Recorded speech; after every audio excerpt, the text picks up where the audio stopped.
வணக்கம் நண்பர்களே. ராஜஸ்தான் மாநிலம் புஷ்கர் என்றாலே நமக்கு நினைவுக்கு வருவது பிரம்மா கோவிலும் புனித ஏரியும் தான். ஆனால் இதே புஷ்கர் நகரில் தென்னிந்திய கலைநயத்துடன் ஒரு பிரம்மாண்டமான கோயில் இருப்பதை நீங்கள் அறிவீர்களா? வட இந்திய கட்டிடக்கலைக்கு நடுவே தமிழ்நாட்டின் கோபுரங்களை நினைவுபடுத்தும் ரங்கநாத் கோயில் பற்றித்தான் இன்றைய காணொளியில் நாம் பார்க்க போகிறோம். இது வெறும் வழிபாட்டு தலம் மட்டுமல்ல, 3 வெவ்வேறு கலாச்சாரங்களின் அபூர்வ சங்கமம். இந்த ரங்கநாத் கோயில் கிபி 1844ஆம் ஆண்டு கட்டி முடிக்கப்பட்டது. பெரும் வணிகரான சேத் பூரன்மால் கனேரிவால் என்பவரால் இது உருவாக்கப்பட்டது.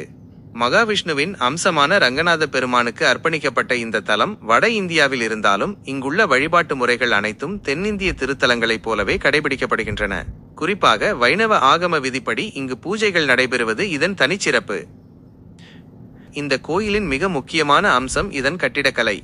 இது 3 வெவ்வேறு பாணிகளின் கலவையாக திகழ்கிறது. நுழைவாயிலில் இருக்கும் பிரம்மாண்டமான கோபுரம் நம் தமிழக திராவிட கலை பாணியிலும், கோயிலின் உட்புற தூண்கள் ராஜபுதன கலை பாணியிலும், சில வளைவுகள் மற்றும் அலங்காரங்கள் முகலாய கலை நயத்திலும் அமைந்துள்ளன. இந்த 3 பாணிகளும் ஒரே இடத்தில் இணைந்திருப்பது இந்தியாவிலேயே மிக அபூர்வமான ஒன்று. இப்போது கருவறையில் வீற்றுள்ள இறைவனின் தெய்வீக கோலத்தை பார்ப்போம். இங்கே ரங்கநாத் பெருமான் புல்லாங்குழல் ஏந்திய வேணுகோபாலனாக, அதாவது கிருஷ்ணனின் கோலத்தில் நின்ற நிலையில் காட்சியளிக்கிறார்.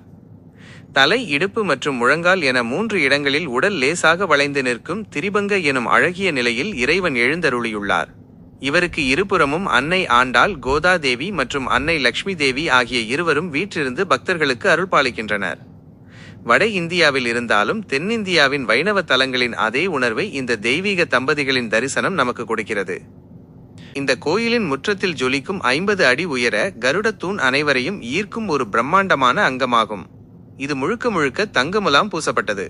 இங்கிருக்கும் அர்ச்சகர்கள் இன்றும் பாரம்பரியமான தென்னிந்திய ஐயங்கார் முறைப்படி தூய தமிழில் 4000 திவ்ய பிரபந்தம் பாடி திருமஞ்சனம் மற்றும் பூஜைகளை செய்கின்றனர். ராஜஸ்தானின் மணல் காற்றில் தமிழ் வேதங்கள் ஒலிப்பது மெய்சிலிர்க்க வைக்கும் ஒரு அனுபவம். ரங்கநாத் கோயில் வெறும் கட்டிடக்கலை அதிசயம் மட்டுமல்ல, அது தென்னிந்தியாவையும் வட இந்தியாவையும் இணைக்கும் ஒரு ஆன்மீக பாலம். நீங்கள் புஷ்கர் சென்றால் இந்த தலத்தை அவசியம் தரிசியுங்கள். இந்த தகவல்கள் உங்களுக்கு பிடித்திருந்தால் விருப்பத்தை அளியுங்கள், லைக், நண்பர்களுக்கு பகிருங்கள், ஷேர். இது போன்ற வரலாற்று தகவல்களை தொடர்ந்து பெற்றிட நமது பக்கத்தை பின்தொடருங்கள். நன்றி, வணக்கம்.